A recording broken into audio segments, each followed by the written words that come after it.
Larry Magid, and this is Doing Tech Right, a podcast from Connect Safely, where we and our guests speak about parenting, tech, and related topics, along with strategies and policies to make tech safer and more civil.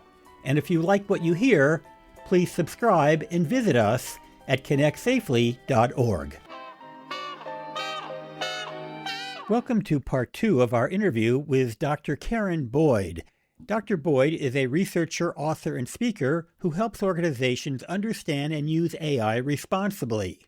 Her work focuses on the future of work, AI ethics, and helping people make sense of AI without the hype.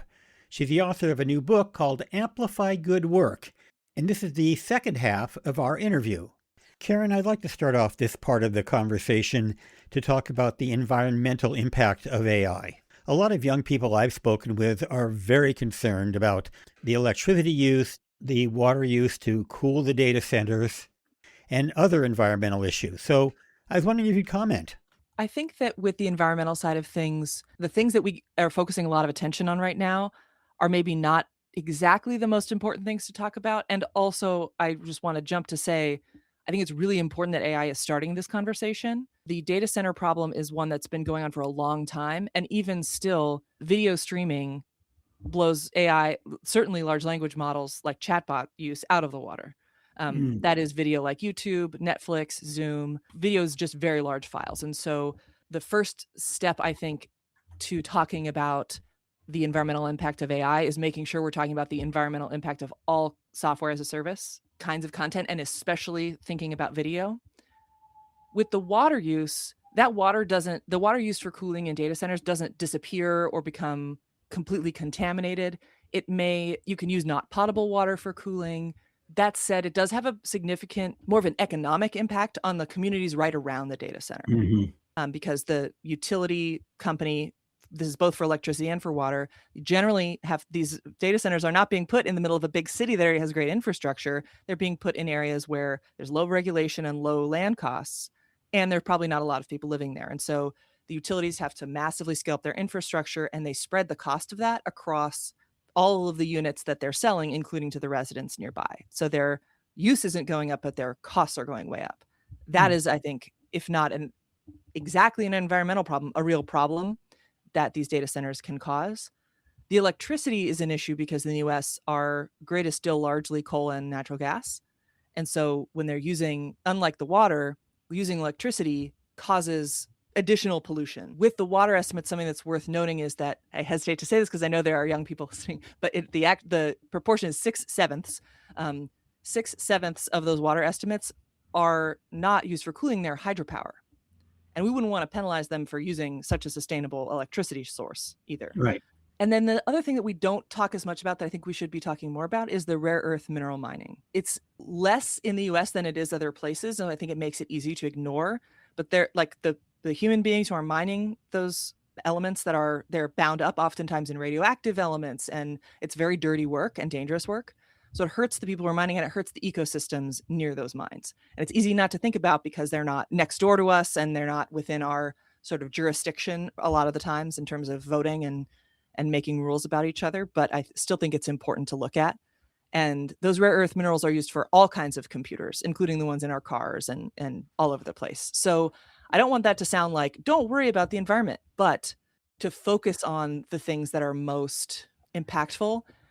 One of these, like Netflix or someone like Anthropic, one of these tech companies changing their energy sourcing policy would have more of an impact than you and I, and probably potentially everyone listening, never using an LLM again. So paying attention to sort of what levers actually move the needle are important. And I also want to say, I know I wouldn't trust me if I heard some random person on the radio talk about this. So if your listener are interested, there's a free chapter with all the citations and the data on my website at drkarenboyd.com/free chapter. So you can decide whether or not you want to believe me on this. No, drkarenboyd.com/free chapter. That's right. Good. It's funny. Now you're making me feel less guilty about going online using AI and really guilty about all the binge watching I do late at night. I was bummed when I learned that. I was like, oh, shoot. Okay. Really. One thing, though, to think about is if you are in an organization, you could, for example, encourage people to, you know what, this is just an internal meeting. Don't turn your camera on. Or switch the fidelity on your Netflix, especially if you're watching on a small screen, moving it from 4K to 1080p in terms of resolution isn't gonna impact your experience that much, but it certainly impacts the file size. And so things like it's very hard to reason about the environmental impact of the behaviors we do because if the alternative was driving to the movie theater to watch it on, film, that reduces the data center impact, but you just drove in your car. And even 10 miles in a hybrid car blows out any of these data center questions by a long shot. Not to mention all the environmental impact of that popcorn you're eating and, Yes, you know, good point. Yeah. electricity it took to make that. Yeah.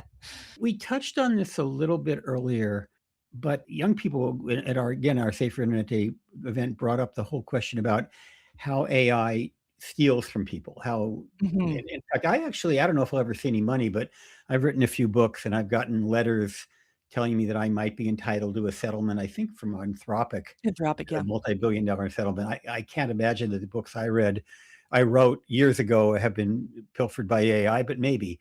But I believe you certainly, can check online. yeah, but certainly there's plenty of writings out there that have. And Mhm. what is your sense about that? And what can we do about that? Is there a Mhm. solution? I mean, is it sort of like the way the Library of Congress allocates a very tiny amount of money every time you stream a song? I mean, how can we compensate people for their intellectual property without killing this amazing tool that we've all come to depend on? This is a really sticky one for sure, and in the US, the law about it is still very much in flux. There is the idea, is Anthropic settled and that money can go? That's kind of a direct way. There are some other tools that do this differently. For example, Firefly and Bria are both image generation algorithms that are trained only on rights cleared data, only on rights cleared images. So we, could force them to do that. I do think that the quality of the tools would go down before they got better, quite a bit if we truly had them remove all of the stuff that they've just scraped without permission. The current argument they're making is, "Oh, this counts as fair use," in the same way that you might cite an idea from somewhere else, Sure. but, Almost the everything I attribution's not know there. almost everything I know comes from some copyrighted source other than my own brain. I mean, if I tell Right. you what happened, you say, "Larry, what happened in the news today?" And I tell you, I don't have Mhm. people working for me that to do news gathering. I'm watching TV or reading newspapers. Right, And and you so didn't necessarily remember both what you learned and exactly who you heard it from and what their sourcing was and all of that. exactly. Yeah. There's a world where we impose some kind of a tax on these companies and just say, "Look, this is harm that you've done. We think it's worth, the products that resulted from it, and also it's not fair to these people, and you need to just throw Right. money at the Well, problem." I don't know how fair it is. My son's a musician, and he tells me that even though he gets millions of listens, he still doesn't make a noticeable amount of money from the likes of Spotify. But we Mhm. did work something out where you could listen to virtually any recorded music today, for your $10 a month subscription, and at least there's some compensation going to the artists. Right, And I right. like that model. I'm not sure the model is properly implemented, but I like the concept of it. Mhm, Um, Another thing is getting back to privacy and security. So mhm. ChatGPT knows tremendous amount about me. It knows my entire medical history. It knows what I do for a living. It knows a lot about my financing. The only thing I haven't fed it is my tax return because it has my social security number in it, and I don't want Smart. that Yeah. modeled. But what are the risks? I mean, what are the odds that somebody's going to find out about Larry Magid's medical history or my financial history because I've given that information freely to ChatGPT in exchange for some very valuable analysis? I mean, it's helped me manage my stock portfolio. It really has a positive impact on helping me manage my medical situation, knowing the impact, drugs, interactions, et cetera. So there's a great benefit, but what's the cost Mhm. or the risk, I should say? There are mainly 2 risks to your data that could happen in a situation like this. One is that the data is hacked either in transit, in storage, or in analysis. Yes. All of the major flagship models encrypt data in transit and storage, so I wouldn't worry about that terribly much. The other question is the information that we are putting in there getting recycled as training data further? And you can check the terms and service of the particular model that you're using, but most of the flagship ones, if you have a paid account, Mhm. and you have memory turned off. That memory See, is I one have of the memory settings. turned on because I wanted to know. I don't want to have to tell it every time, hey, I've got a new prescription. How does this interact? I wanted to know what prescriptions I get. Totally understandable. Yeah. The memory setting is a little they're not as extremely clear about exactly what that is doing. It is possible that it is only like sort of fine tuning the model that you are using. Um, Pressing thumbs up and thumbs down also definitely puts it into the training data, even if you have a paid account and have memory turned off. Um, I have not seen it would take a really intentional sort of prompt engineering, all borderline attack to get it to reproduce content verbatim. Yeah. I'm And not bothered by the fact that it knows more about the human body because it's looked at my medical record. I'm actually happy Mhm. about that. I just don't want it to know that Larry Magid takes this drug or had this medical condition. That's Mm. private information. You don't Just like, want the people who yeah. work at the, model maker to know it? You don't I want don't other want, people who well, are using no, it? I don't want the world to know. And I want Yeah. to control, now some information I'm happy to disclose, but I want to be in control of who Yes, gets to know yes. my information, as we all do. Yeah. I read once about this idea called a personal data vault. I think it would require a pretty big overhaul of how we do things in general, but the idea is to give individual people full control over all of the data about them and give access permissions one at a time Yeah. rather than, when you sign up for Facebook and you fill out all that stuff, that is Facebook's now. Like, Yeah. we don't have control over that once we put it Right. on Facebook. And that's not as, um, that is obvious if you spent a bunch of time thinking about it and if you read the terms and conditions, but literally who does that?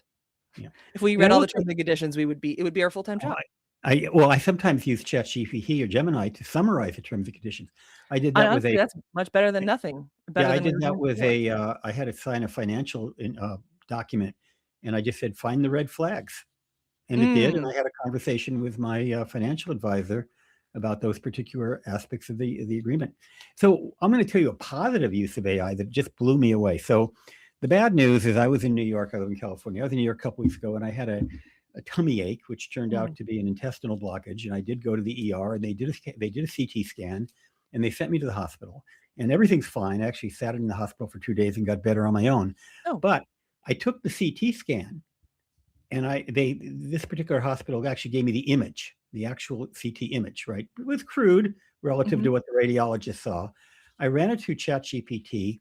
It wrote me a report that was almost identical to what the radiologist had to say. mhm, So right away, I was blown away that ChatGPT could do as good a job as a professional radiologist using state-of-the-art equipment. The next thing I did, and this was what was really remarkable, I said, I want you to annotate it for me. I want you to circle where the blockages were. I want you to show that's me what the cool. causes were. It gave me a report, a visual report, actually a picture of my CT scan with circles and annotations that was far and away better than anything any doctor has ever told me. I Mm, took this mhm, to my gastroenterologist who specializes in what happened to me, and he was blown away by it and said, I don't know how to read an x-ray. I'm not a radiologist. And everything I see here looks absolutely right. So if ChatGPT could do that from a crude rendering of mhm, a CT scan, I mean, what else can it do, and what can it replace? yeah. It's so as you're saying that, I'm, like, excited that people can have access to this much, like, brain power and the ability to translate something that is outside of our domain, but still really critical to us, and Hmm. also I think, gosh, that's a lot of radiology people. Yeah. That's an important job with, like, good stability, requires skills, it pays decently, you've got stable Hmm. hours, it's what we would call a good job, and I would Yeah. certainly hate for that to get replaced. An important job. And by the Mhm. way, I did not act on any of this until I ran it by my I think that's gastroenterologist. very wise. And that's I would never take a pill, submit to a procedure, or do Mhm, anything other than satisfy some curiosity without going to a definitive source, whether that's an actual doctor or at the very least going to something like mayoclinic.com or the National mhm, Health Service in the UK or some other reputable mhm, health organization. But by and large, I've been really impressed with the quality of what ChatGPT and Gemini and other AI chatbots have given me. And by the way, they're different. ChatGPT tends to be a little more sugarcoating than Gemini and Claude. You should probably try different AI mhm. models, And the other thing I'll sometimes say is, "Are you sure?" And it will Yeah, go back and double check, and it that will is do nice. it I will deeper. often do that too. I'll take the response from ChatGPT and go put it in Claude and say, "Fact Yeah, check this," or something like yeah, that. that's That can right. be And then really you may helpful. get different responses, just like, by the way, just like two different experts. You can talk to two Yes, different doctors, surely. and they Yeah. can give you a totally different interpretation of the same Mhm. data. You know? Yeah, Claude just came out with a new model today. I've only briefly looked at some of the indicators, but it looks like it's more grounded and more willing to push back, which I think is gonna be a really important differentiator and something I'm really glad they're investing in because of this, like, we were talking earlier about the overconfidence and there's always a risk of hallucination and all those things. So the more I think the model developers are focusing on that, the more important it is. I think asking another model to fact check is a good one. Another trick that I like to use is in my custom instructions, which is a setting, just if your listeners aren't aware of this, that um, it's basically instructions that apply to all of your chat. So it goes in ahead of whatever else you ask. Yeah, So I tell it things like write in this voice, prefer this kind of sources, etc. And one of the things I always put in there is please return any assumptions in your answer, either assumptions that I made in my prompt or assumptions that you made while answering it. And that gives me an opportunity to take a step back when I ask a question that is kind of leading, because that is an area where, we talked earlier about bias. Some of that bias can come straight from us. that's right. And Oh, how when you we ask hear the question something is that enormously important. Yeah, yeah, and we naturally have confirmation bias. Of course, we prefer to hear things that agree with our worldview because we don't want our worldview to be threatened, and it's easy to stop looking once we get some validation. But if we put something in there that's more or less, "Aren't I right about this?" And it's like, "Of course you are." It's very easy to then act on information that feels like it got a third party validation, but in fact is yeah. And just I will sometimes, for example, if I'm asking it something that borders on the political, I mean, I don't usually ask it directly political questions, but if I think there's a political angle there, I will sometimes say from the perspective of a Republican, from the perspective of a Democrat, Mhm, try to get different sense as to how they might approach it, and I've sometimes learned things actually that are better than what I might get by watching Fox News on the right or MSNBC on the left, just mhm, getting kind of an interpretation of it. So we have to wrap up. I was at a party last night, and somebody sort of cynically said, "So, what's your?" I had told him how excited I was about AI 2 years ago, and he says, "So, what do you think now?" And I think he half expected me to say, "Oh God, it's horrible," blah blah blah. And I said, mhm, "Actually, I like it better than ever, but I'm very cognizant of its potential dangers." I'm going to ask you that question. mhm. What you've been working with this stuff for a while. What have you learned? Are you more excited, less excited, more cynical, less cynical, or somewhere in between? What a fun question. I w I refused to use large language models for a long time. Not, I would say, as long as, I was when the, Talk to Transformer was ChatGPT's kinda ancestor, and it was barely coherent, right? It would immediately take a Yeah, left turn because it wasn't holding a lot in its mind, and I was still like, "This is scary." I still think it's scary, but I see also ways to use it that are useful. So I've had sort of the other, um yeah, I mean, I guess I've gotten more positive also, but I've come from a place where I was like, "I'm absolutely not using this," to a place where I think this stuff is going to be used. There are ways in which I can use it that align with my goals overall, like getting rid of all the very annoying, like writing a bio for the website. I don't care about that. But I would love to spend that time doing something really interesting with my job. yeah, So I found useful ways to use it. The thing that stands out to me the most, again, is the job security and quality thing, partly because of my background in just workforce development and economics in general. So that still takes up a lot of space in my mind, but I'm no longer convinced that me not using it is going to solve that problem. and of course you don't want to fall behind. Yeah, And I think that same thing is true with Carrie's high school students. We need for them not to fall behind. And yeah, you can take a puristic ethical position, but if it costs you a job opportunity, then it's kind of counterproductive. For most yeah. people, unless you're wealthy enough to live on your own without a job, Wouldn't and if that be you are, nice? Yeah. good for you. Yeah. I Karen think there are a Boyd, lot of trades where you could absolutely avoid using it if you want to and still sure. have a, Well, like, pretty secure job for a bit. Those of us speaking who of are that, already in our careers, it would be hard to switch, but in terms of high school students, if you're really against it. Well, I have a young friend who just got his degree from Santa Cruz, and he's going to electrician school Oh, because he wants a cool. job that cannot be replaced by AI. In fact, AI is going to create more jobs for electricians. So Yeah, I think it's going to 100%. be Yeah, great we for the need to power trades. those data centers Yeah, I think and the cool trades. them, HVAC. Yeah, I think I would, if I were a young person, I would seriously consider trade school today. Karen Boyd, thank you very much. Tell us again the name of your book. Sure, it's called Amplify Good Work: Effective Ethical AI for Mission-Driven Work, and you can find it on bookshop.org or Amazon or basically anywhere that you find books. Doing Tech Right is produced by Christopher Lee. Maureen Cochan is executive producer. Theme music by Will Magid. I'm Larry Magid.